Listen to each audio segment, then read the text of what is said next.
Hey friends, RB here, 15-year challenge part 7. I have something to show you all. 4,714 days survived. That, if you're keeping track, is a full 80 since part 6.5. I've been busy. I've spent the last 80 days or so on the beachcombing circuit trying to scrounge up the supplies for the next couple of years. And I do emphasize the next couple of years because we're about to reach year 13. In fact, we're going to reach year 13 this episode. What I'm going to do is take you on the beachcombing circuit, and then we're going to conclude rounding out to year 13. Okay? That's what I have planned, and part 9, we're taking a big trip just to tease it a little. Give me about 10 days. I need to get back to the beginning of the circuit, which is the ravine. And then we're going to get going. It's going to be a good beachcombing time. Hopefully we find lots of cloth because we are going to need it. I'll see you all in about 10 days. I stand corrected. 4730 survived about 12, 13 days. We need to get to 4748.25 or 4749 to get 13 years survived. So we're going to do a full beachcombing circuit. And I'm going to need to do a couple of stops along the way that I'll do on my own. The idea of this circuit is pretty straightforward. You start in some region, I'm pointing towards Mystery Lake, some region that isn't coastal highway, and you spend ideally more than 10 days. In my case, that's usually, anywhere between a few weeks to several months game time in one of those non-coastal, non-DP regions. And then you head for Coastal Highway. This is going to be somewhat new for me because I have the crampons, which, by the way, aren't holding up so well. But head to Coastal Highway, home that up, head to, say, Crumbling Highway, heal up a little bit, spend a couple days there, beachcomb there, head to DP, beachcomb there, and then spend about 5 days hanging out indoors, specifically in the Riken. And the reason is, it seems like beachcombing respawns more reliably when you're indoors or out of the region. So, indoors. I have tried maybe a 10-day fishing trip in Coastal Highway, just sticking around Coastal Highway. And what I discovered was there wasn't much in the way of beachcombing. Now that said, I have spent a few days in the Bears Cave in DP, and I have gone to find some things beachcomb. But overall, I would say the most reliable beachcombing is the result of being out of the region or indoors. Ideally, 10 days, but the 5 days is the best I can do without cabin fever risk. So we're going to spend 5 days in DP, or rather I will. Then we turn around, we come back, we beachcomb whatever we have in Crumbling Highway, spend a little time there, maybe a day or two, Coastal Highway, fish in Coastal Highway, trudge very, very carefully up the ramp, and definitely not Cattail Creek. I'm just looking for maybe some birch bark. Take that fish back to the ravine, hang out in the ravine, clear cabin fever risk if you have any left. If you didn't fish, sometimes I fish so much in one trip that I didn't need to go back. I could just haul fish and go. And while I'm eating on that fish, I'm subsisting on the fish in a ravine, dip into Mystery Lake, kill a few wolves, stockpile food at the dam, maybe even the camp office if I feel like it. Gather up birch bark in the ravine in that area near the dam. And this has been a great opportunity to stockpile in a number of areas. I've also stockpiled areas around Coastal Highway because I'm just bloody sick and tired of going to various places that aren't the fishing camp and they're not being food. So I went ahead and stockpiled all of that. And can I just tell you all, it feels really nice to have a lot of food stockpiled at a lot of key areas. It feels amazing. In some weird diluted sense, it feels like I'll never have to do it again, when in reality I have like maybe 2 days worth of food at these places. But that is so much better than none. My beachcombing trips have they varied wildly. Like you would expect with something that's incredibly RNG intensive. Some trips to Desolation Point, I've gotten 1 cloth or none. Other trips, I've gotten like 4. 4 cloth is huge. Now, in order to, just to look at the map real quick. In order to get 15 years, I need about 30 more days in DP. I would really like to get those days sooner rather than later, ideally with the crampons still intact. But under the current rules, these crampons will not join us on our trip to 15 years. We've got maybe, I don't know, 3 months, maybe 5 with the crampons before they break. Keeping in mind, of course, they're at 5%. I'm surprised they're holding up this long. Usually things start running a risk of breaking under 20%, but they're holding steady. I imagine 1 wolf struggle, assuming I had them in an active slot, 1 wolf struggle could clear them out. So I'm not going to take any chances there. Ideally, I don't get into any wolf struggles anyway. After we get 13 years, assuming I don't fall off this rail, after we get 15 years, we are going to head to Hush River Valley. Because like I said, I want to get those crampons used as much as I can. I would love a trip to Bleak Inlet. We'll have to see if that's in the cards. I think I have about 30 pieces of cloth in reserve. And while that sounds like a lot, it's really not. I'm not going to count right now, but something like 7 items that require cloth. They deteriorate at varying speeds. The bearskin bedroll deteriorates very quickly. A lot of the times that's because I use it in 1-hour bursts. I can't really help it sometimes. If you're freezing and you need to use it, well, you have to use it. So I imagine that this 30 pieces of cloth, it'll probably last me a little over a year. It won't get me to 15 years survive. It'll get me close. So there's going to be some analysis we have to do on our way to those 15 years. But we don't have to do it now. And I'd really like, there's a couple areas in Hush River Valley specifically that the crampons will really lend themselves to in a big, big, big way. And to test that out, I actually went and climbed that noise. I tested the climb up the ravine, and I was able to get all the way up on 1 climb with 1 rest bar using the crampons. Rarely is that, if ever, the case without the crampons. I mean, if you have a stem, sure, but who purposefully wants to use their stem? If you're super light and maybe you drink coffee, also possible. Worst wolf in the game. One of the 7 that has gotten me in the past. Super careful about him. So if it can get us all the way up to the ravine, I think it can get us pretty darn far in Hush River Valley. Keeping in mind, in most instances, there are alternate ways to HRV and up and down HRV and around. I still want to experiment and just have a good old time. HRV is one of those areas I've neglected.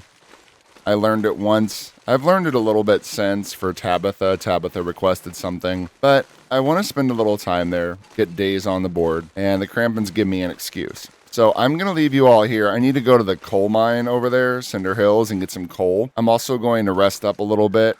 We'll meet back here in maybe a day or 2. So the next day. One day we have lots of coal. We're just going to drop that off at the fishing cabin, grab something to eat, and something to drink, actually, and then jump straight into the beach combing.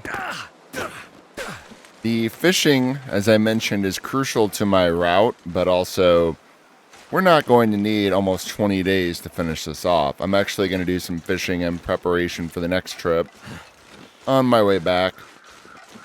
Because if there's any takeaway from what I've said so far, it's that it sucks to show up somewhere and there's no food. I have lots of reorganizing I need to do. Knives that are almost broken, just scattered around the world. But that is a Bleak Inlet trip, and it can wait. Get out here on the ice. I hate this little run for the arch. Or, sorry, to the tooth. So jumping right out into the road, I found as effective as just trying to inch around. Probably riskier, Feel my feet. but it's paid off so far. I have a different approach to the ramp as well that I'll mention when I head back up that way later. Still my least favorite little strip of land. Alright, let's drop. I don't want to go in and tinker with anything. I like the wolves to be out here where I can see them. So let's go ahead and drop all of this. 30 pieces of coal is pretty darn nice. I hate that so much. I put all the fish right there at the foot of the cabin, right inside, while I was fishing. That's not going to do it. I reserve all the big fish for my trip to the ravine, which is why I mess with all these little fish, but it'll get the job done. I am freezing, though. Alright, that's good for now. Yeah, we'll have to get more food on the way back. So we're going to head over here and begin our beach combing. And then work our way into Crumbling Highway. It's a beautiful day. It's a nice wolf you have there. It'd be a shame if something happened to it. Hopefully they don't bother us at all. Till we get to Crumbling. And they can do their worst. Alright, so we will start over here past this fishing hut. I'll probably have to stop in a Jackrabbit and warm up again. All of this, plus going to Crumbling, can be pretty hard on the old hypothermia risk. And I've done a little experimenting, unintended experimentation with the crampons. Meaning some of my sprints out onto the weak ice they've lingered a little longer than I might have liked, and it does seem like it just adds time. That seems to be their big secret, and I'll take every last fraction of a second they want to give me. It's made a huge difference. Yeah, so far, so bad. Not a single thing out here for me. And what that probably means, there's a stick. There's a good chance there's going to be beach combables out on the edges over there behind misanthropes, and I'll probably avoid those. So given a long enough timeline, those will be the only things out there to beach comb. Because they'll be the things that I'm not getting, and when things respawn, eventually they'll end up over there. Forgive me if I keep checking my hypothermia. I think it's about 4 hours, maybe 5. It used to be a solid 3. It came at you pretty fast. And I think that changed about the time of Steadfast Ranger, but I can't quite place it. I just happened to observe out of nowhere that, oh wow, it takes longer to get hypothermia. Oh, we're walking into the wind. So we'll work our way around the back of Jackrabbit, and then I'll just go in and rest. I don't want to deal with running into the wind while trying to beach comb. Plus, we have a fish. Definitely not going to be carrying that with me.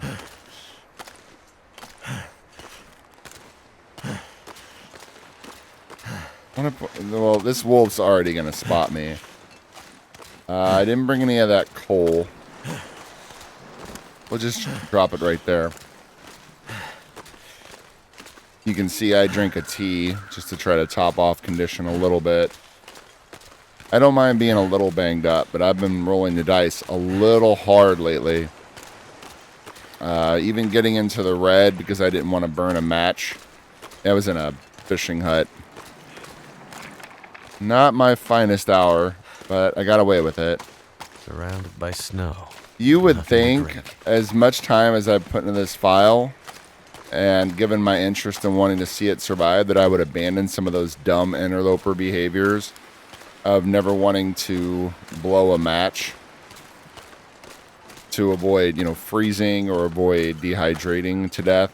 Nope. I still roll those same dice. It hasn't gotten me yet, but I've gotten close. I will use a match to avoid freezing. I won't like it.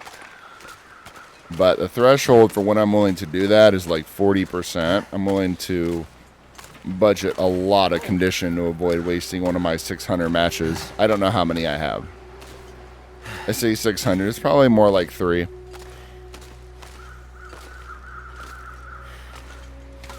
Oh, this is just untenable. All right, let's snipe that wolf. I can't have him. Oh, there's something right there. So we'll grab that. If possible, let's check. Yeah, that should be fine. All right, and around we go and up to Jackrabbit Island.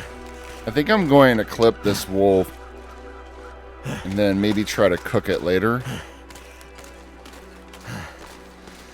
Yeah, let's go ahead and do that. It's always the same story with me. This cove wolf always has to die. It's way too cold, though, without coal. And I don't regret not bringing any.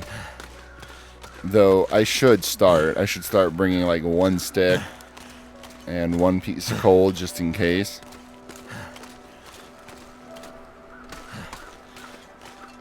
Making me work. Oh, you know what? He might have went over there. He probably went over to where that fish was. I'm hoping he didn't eat it.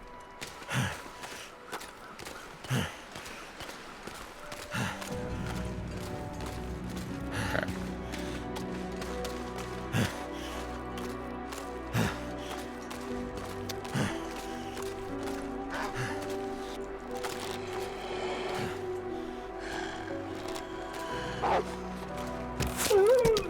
So that's something I've been working on. When you aim your bow at them, they do this juking maneuver. So what I've been doing is kind of backing away from them at a turn to try to cause them to level out. So it's me, in a sense, who's juking, albeit very slowly. And I don't have anything to report back on that. But it's something I've been doing, and it's worked fairly well. I'm forcing them to adjust for my movement instead of vice versa. Pretty smart, if I do say so myself, if it works. So I'll warm up and we'll head right back out. An hour in and out. It's still way too cold for me to want to deal with that wolf, so it's a beautiful day. Free fire opportunity, but I'm going to pass this time. I have so much fish, and there's still these debates about whether fish is worth it. I can't imagine this file without being able to fish. But early on, it does take some investing. You have to invest some time to get your fishing to level 5. But it is such a game changer. Being able to get a 2,500, 3,000 calorie fish, a coho salmon, in 1 hour. I have to wonder if the people who say, oh, fishing is not worth it, if they're on the Mystery Lake fishing pool, which those smallmouth bass can be large, but they're not coho salmon large. I've never seen a bass that is more than 2,000 calories. They get upwards of 3 on coho salmon. Keeping in mind that's like 5 kilograms. I'm not saying it's the best weight to calorie ratio. It sucks. But in terms of just food to have at your base, nothing better. Especially if you have the sticks and the coal. And those are both renewable resources. Highly recommended. Can't feel my hands. Yeah, that's a good point. Will's cold. Not a lot here. There's something. Is that maybe a texture I'm seeing? Maybe not. I'm not going to mess with it. Is it me or do we seem really small all of a sudden? Sometimes that happens out in the weak ice. You'll be walking in DP and you'll say, did I shrink? There was a question I saw on Reddit of, are we short? And I think Will's probably about 5'10". But we rarely see... Have you ever noticed in story mode, the only time we actually see him standing up next to somebody is Grey Mother, or Astrid. Why did I say Grey Mother? Every time he's around Grey Mother or Jeremiah, he is very much standing while they're sitting or lying down. I have sort of wondered if some effort was put into avoiding two characters standing side by side. But even then, it's really hard to tell. Look at Astrid and say Father. Yeah, I'm not gonna mess with that. Let's go. Father Thomas or Molly. You can't really tell who's taller because everything about the perspective now is dedicated to having them dead center, so you can look directly in their eyes without them craning their neck or vice versa.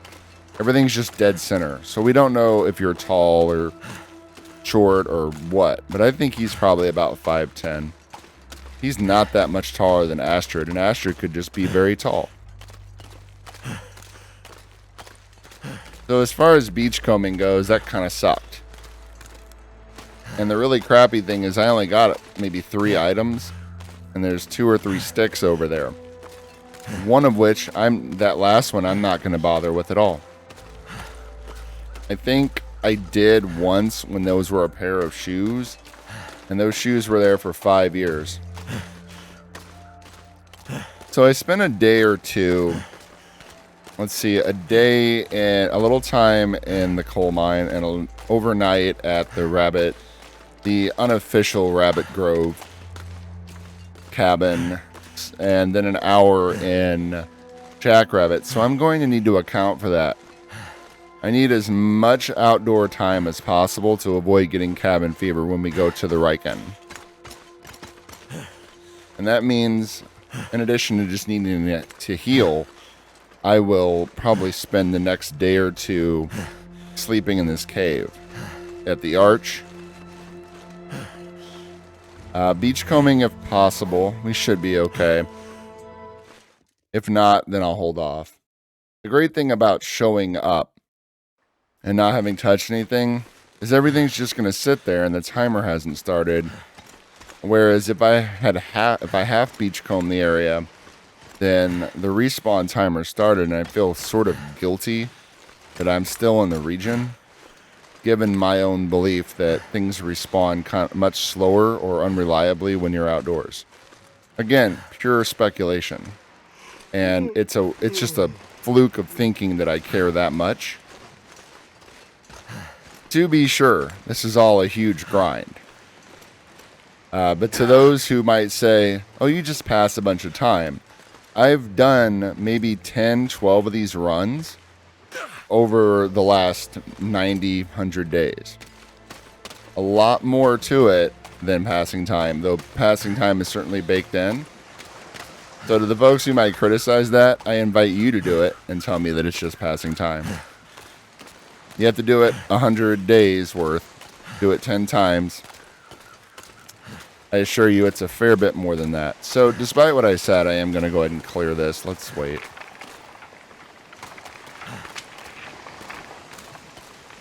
And I think I heard one of the wolves over there. That was greedy. But why not? There was something else. I think it might have been the campfire throwing me off as I was turning back to look. So it froze right there when I was trying to double click to move.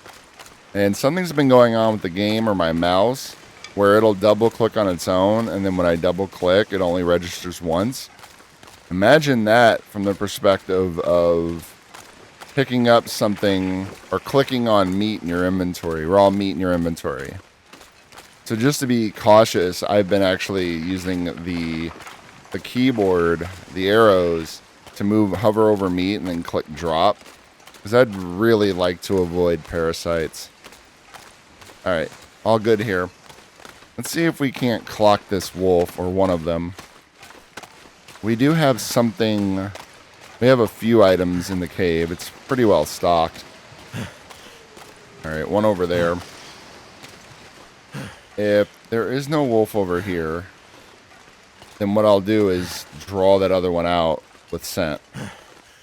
Let's go ahead and get us some coal. I'm running low. I'll have to bring some out on my way back. Again, my health is low, so if I get wrecked doing this, it will serve me right. Freezing. Oh, let's get our stress pistol out.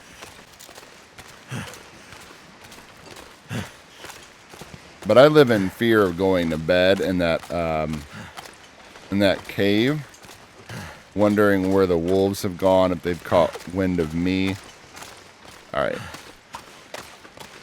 It always feels a lot better knowing that they are dead for now.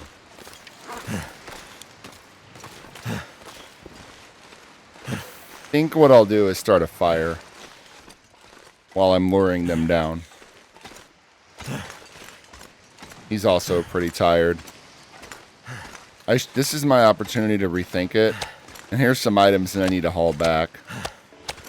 This is my opportunity to rethink this dumb plan, but I am not rethinking. Quite the contrary. I'm more invested than ever.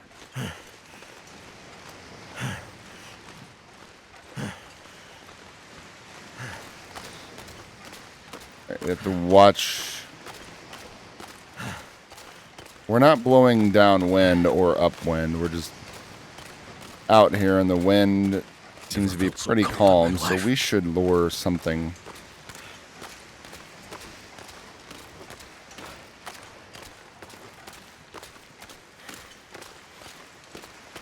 You do have to be careful. I want to put the fire to my back to avoid scaring the wolf. But if I do that and then turn and run or back up, I will back into that fire.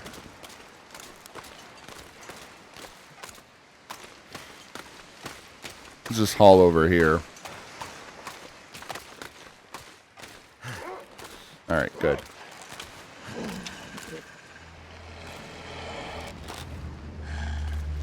You seem to have a little trouble there. Great. So I'm going to cook him up and rest up a couple days, and then we're going to head on to DP. 4734, 15 days left, 14 and change. I had to do some organizing, so I just went ahead and did that. I poked my head out here, and as you can see, this isn't really great beachcombing weather. But I can't waste any more time in that mine. I need every minute I can spare in the Riken, giving the region an opportunity to respawn. Does it really matter that much? I don't know. But I don't want to waste away in Coal Mine 3 where I have very little food. Plus, it looks like it's calming down, which is good. This is one of my favorite little shortcuts. It can get a little iffy sometimes. I should have came down a little further out, I think. This is perfectly fine.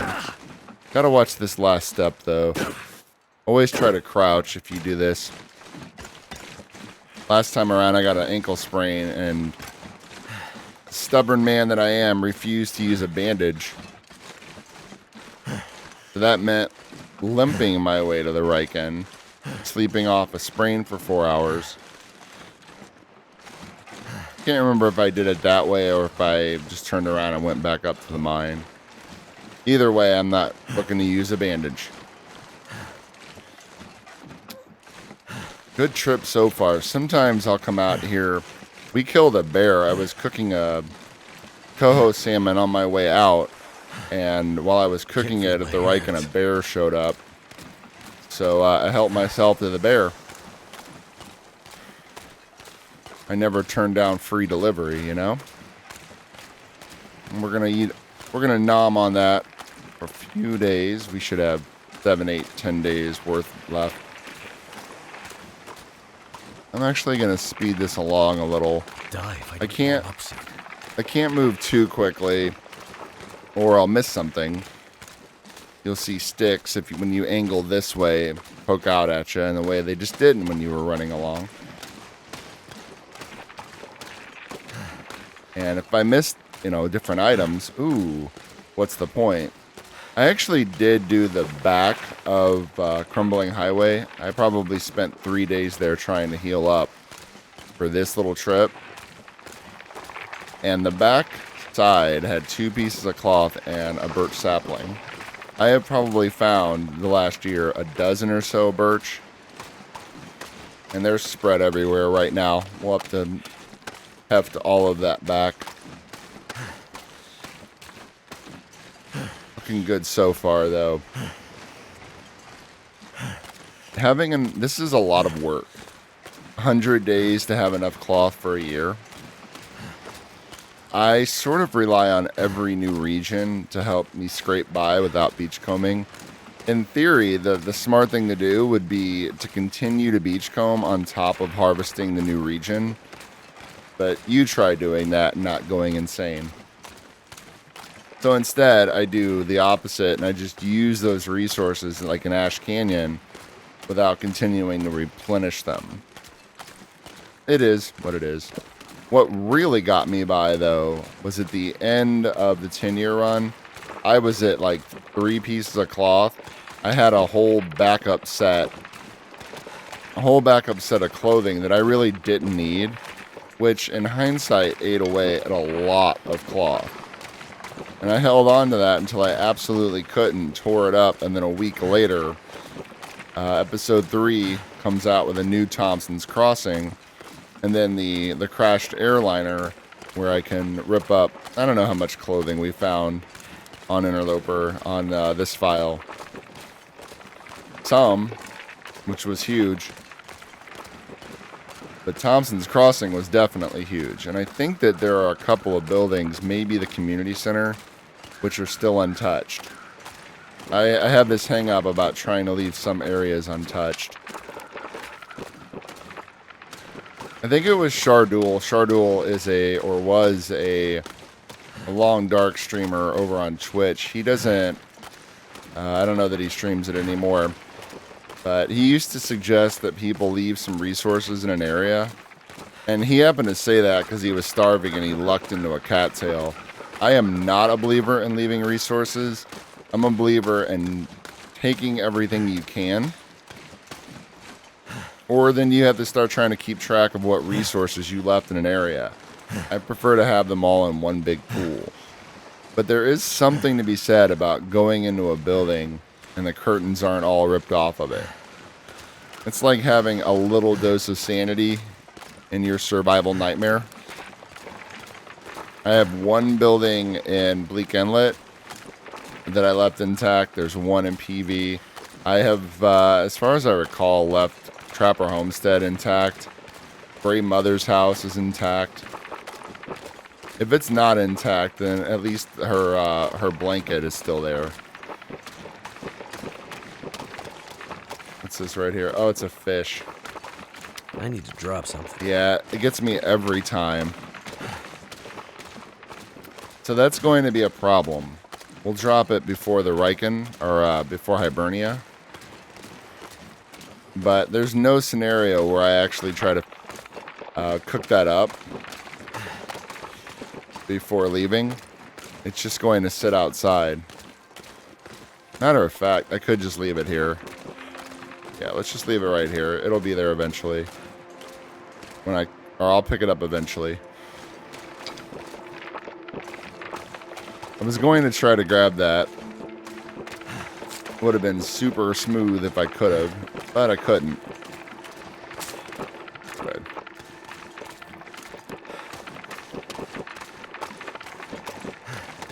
You know, something about these crampons, sometimes I think the weak ice lingers a little longer than it really is supposed to.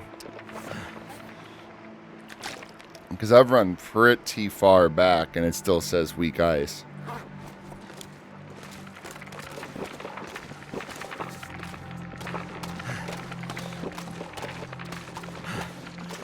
Yeah, it was flashing right here. I don't know, folks. Maybe. That's pretty nice, though. We've gotten, I think, total 4 or 5 pieces of cloth between Crumbling Highway and Desolation Point. That'll almost repair me for a full cycle. And I repair once every 20 or 30 days, so that's not bad. I have this habit of, I'll just show you real fast, of letting these wear down as much as they can before I can repair them to 99%. That way I get full use out of the cloth. It's, I don't know, it's almost self-defeating though. Because in order to do that, like the toque, I don't think there's any point where you can't repair it to full. Like you can let it drop to 1% in theory, and it'll repair to full. Some absurd number like that. You're getting almost no benefit, so you're repairing them in name only to get nominal use out of them and just keep them from tearing up. Is it really worth it at the end of the day? I don't know.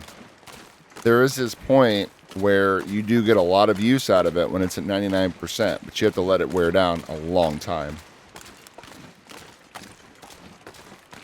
And I don't have cloth to spare, so it ends up being the difference between having the clothing and not. And from a frostbite perspective, I'll withdraw my previous answer and say, yeah, it is worth it. It isn't ideal, though.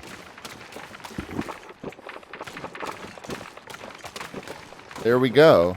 That is all she wrote. So after 5 days, I'll come out and give this another once over. See if I can't get lucky, get a couple more pieces of cloth. We collectively will skip that. And we'll turn around and head straight back. Then we're going to go to Coastal Highway. I'm going to spend however much time I have to spare fishing, and then we are going to move directly probably into Mystery Lake. I know I said the ravine, but my bearskin bedroll is pretty tore up, and you don't want to watch me sleep 10 times to avoid freezing, while also waiting to see when the survival counter reads 13 years. So I think that's what we'll do. Or we could just go straight to the camp office and gear up for our next trip. I'll just say that I've already told you we're going to Hush River Valley, right? So I'm not spoiling anything.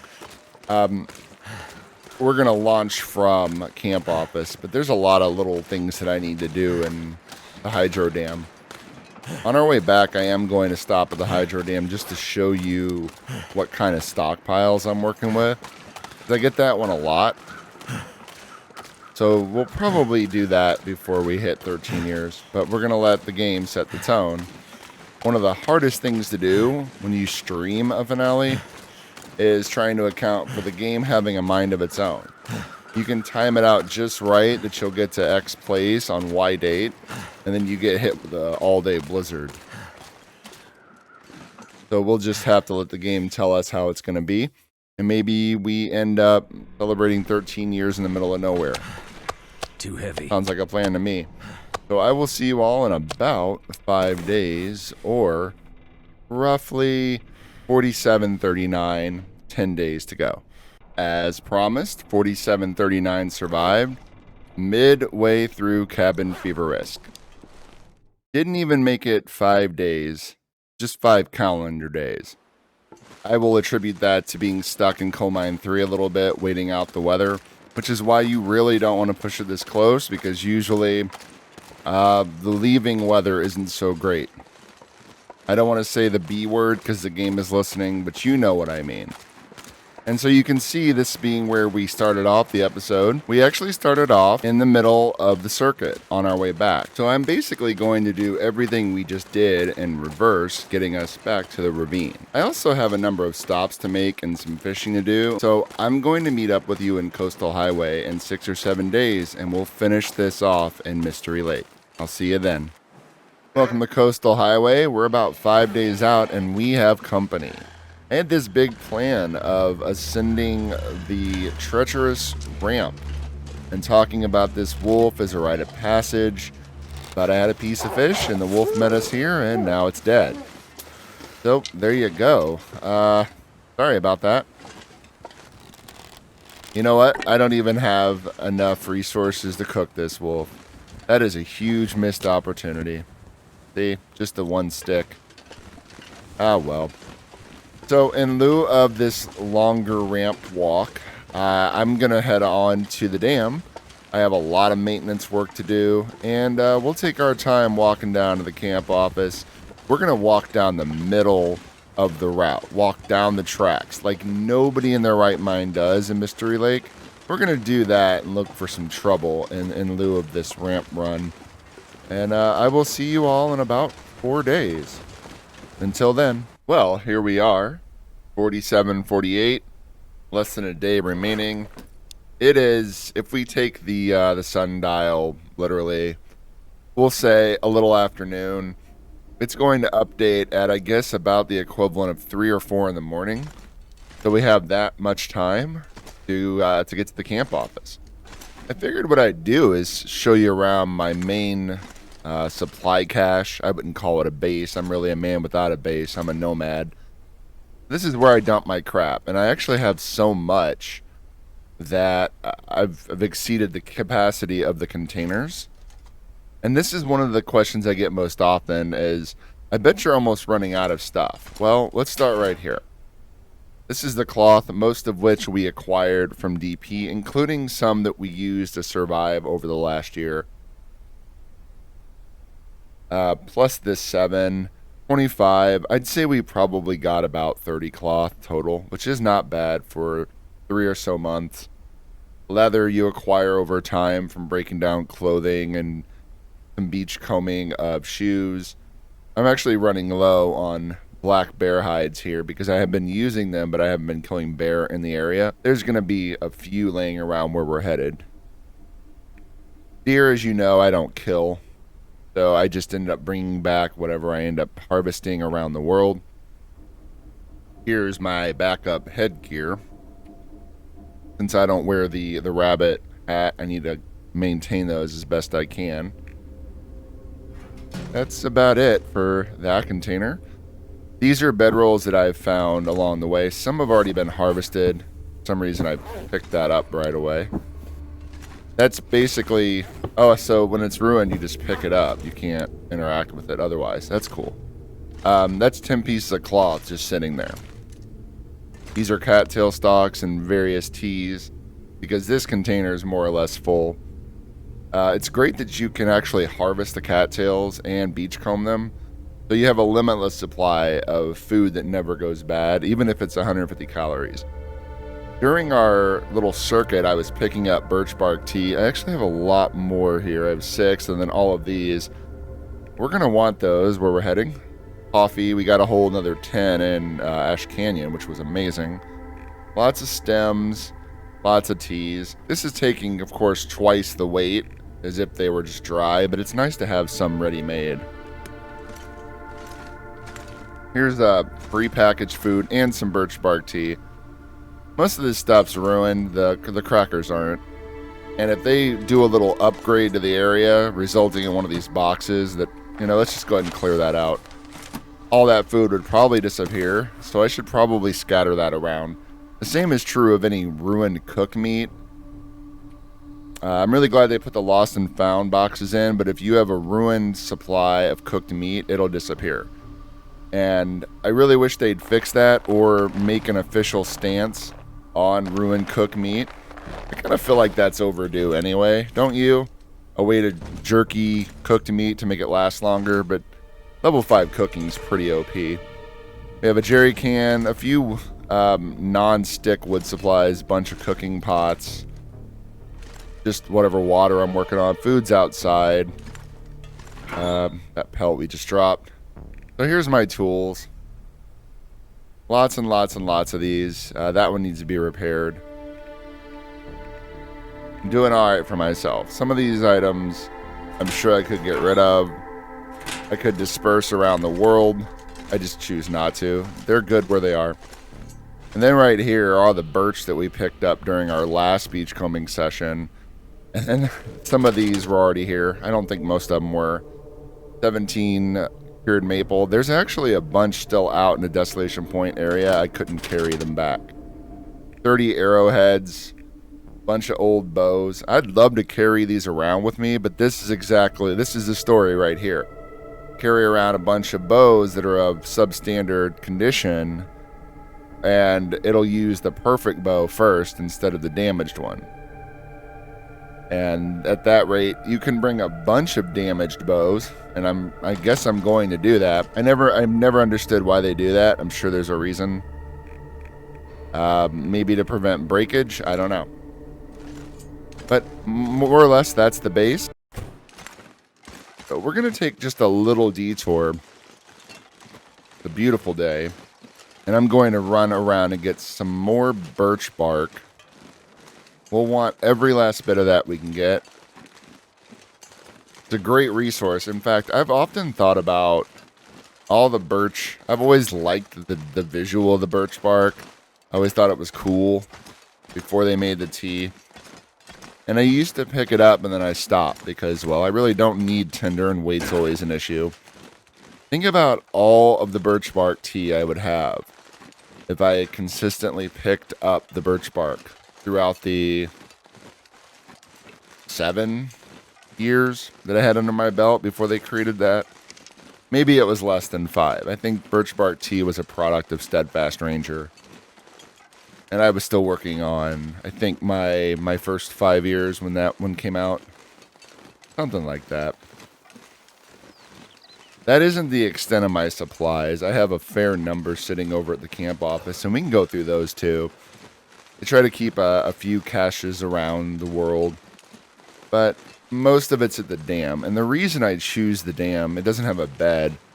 I don't love that part, but has great container, the lockers, the container setup, everything's really close together. I can just drop items in there, keep them fairly well organized. Plus, it cradles 2 different regions, so I don't have to deal with any wolves at all to get from the dam to Coastal Highway. I can avoid the one wolf in the Winding River to go right to Pleasant Valley. I just think that's marvelous. And it's also one of the areas that really is truly protected. As long as you keep that gate closed. Can't feel my That's hands. magnificent. I really like camp office, but every great once in a while you'll walk out and there'll be a wolf in the front yard. And that every great once in a while, I have clips from my first 100 days. 200 days where I went out and was boiling water and there's this wolf that keeps harassing me out next to this water fire. And I didn't have any scent on me. And, things change over time and the game is quirky. And those are rare. But when I think about a main base, I think about rare as well. I weigh all the risk factors. And I really, really do like the dam for this. Of course, the downside is you're probably not going to be going to Winding River at night. You won't travel certain parts of that dam. If you're smart, you won't travel at night at all, down in the lower parts of the dam. Just don't do it. But I think that's a pretty easy trade-off. So I usually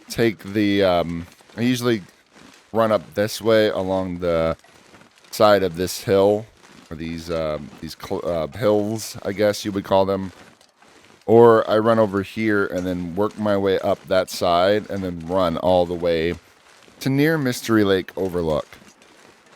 This right here is the way that people walk to the camp office when I guess they're incredibly sure of themselves or don't know any better. This is not my idea of a great path. This is fine when you want to hunt wolves. But I think derailment up ahead is a beginner's trap. And then past that, before you get to the camp office, there's a ton of wolves that can spawn. Okay, not a ton, 3. But it's all slopes and angles. I don't like messing with that. I do not like being caught off guard.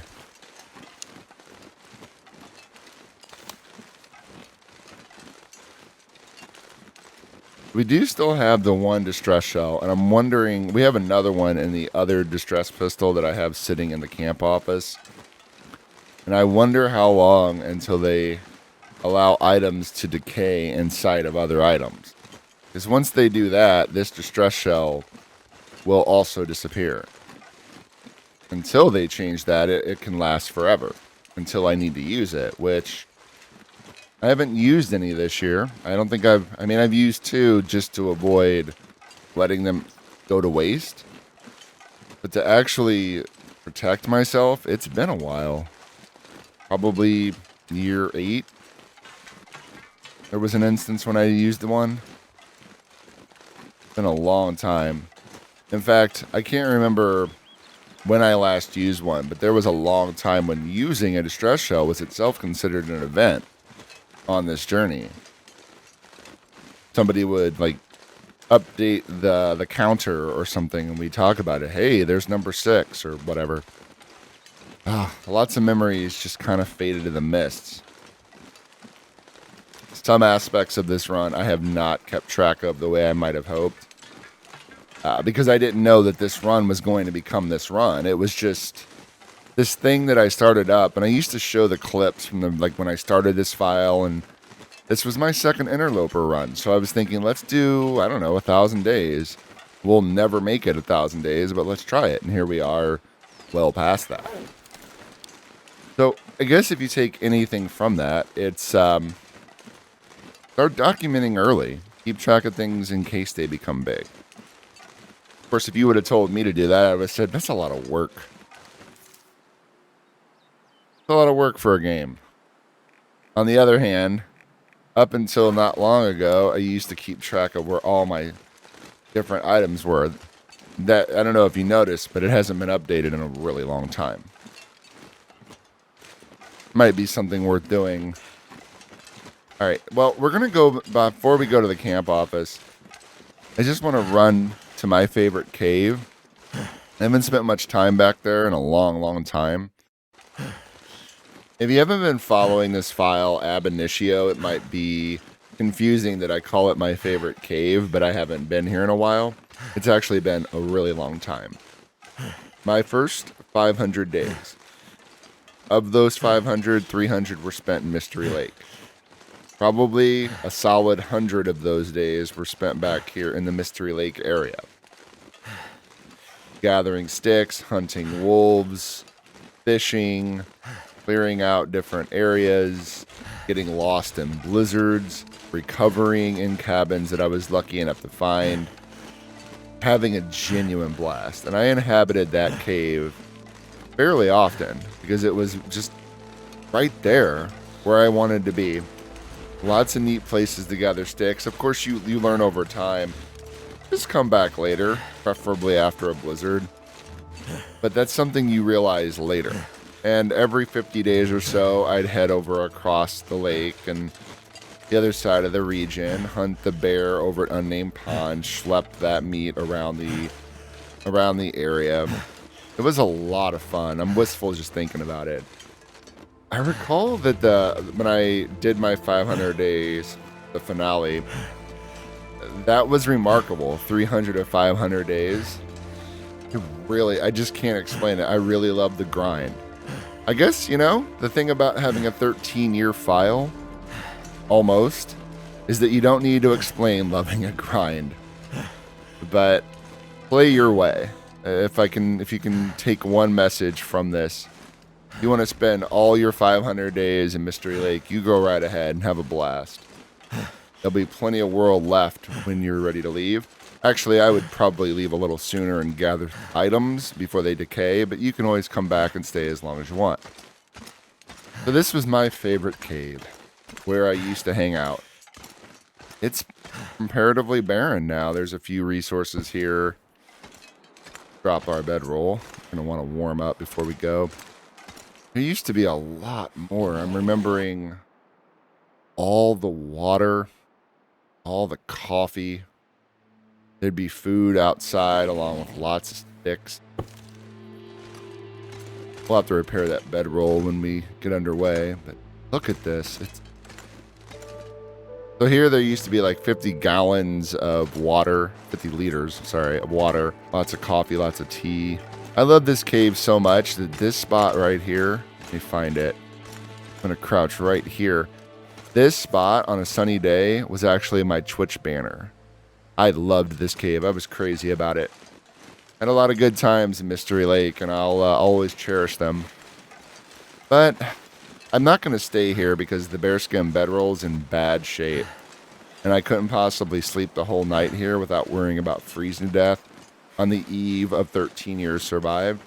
I'd rather not, so I'm going to head back to the camp office. I actually need to cook a couple hours in order for us to look at our stuff in the camp office and then sleep.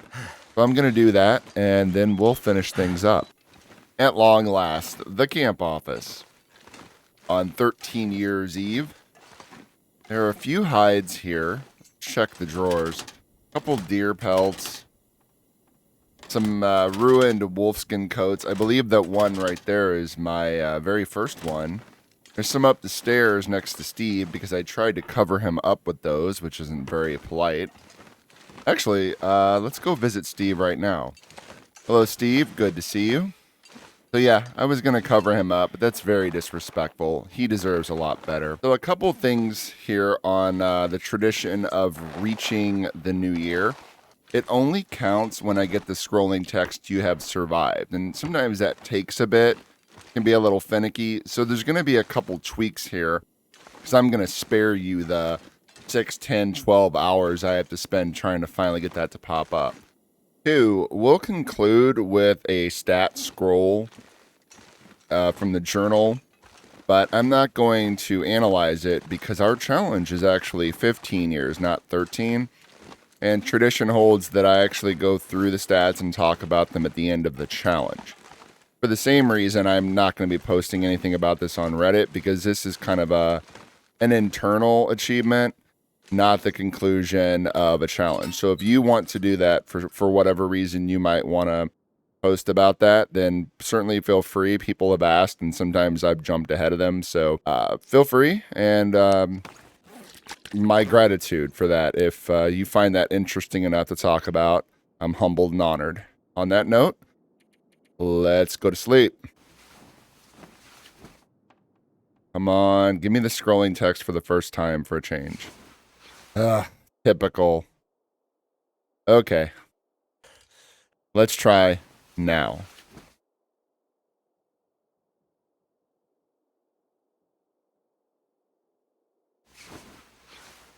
You have survived 4,749 days, 9 hours, 33 minutes. 13 years survived. Here's the year 14, friends. See you around the bend.